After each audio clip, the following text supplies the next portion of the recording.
Maititi finally apologizes. Today she went on an apology tour.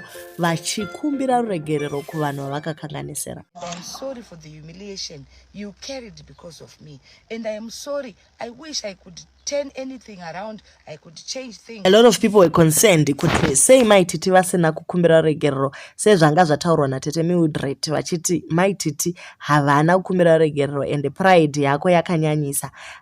So today she actually took it upon herself kuti vaende around on an apology tour vachikumbira ruregerero kuvanhu vese vavakakanganisira kunyanya macompanies avakashanda navo. Remember, when you are a brand ambassador, you are the face of the company. Saka whatever you do, you drag the company name down because you represent them.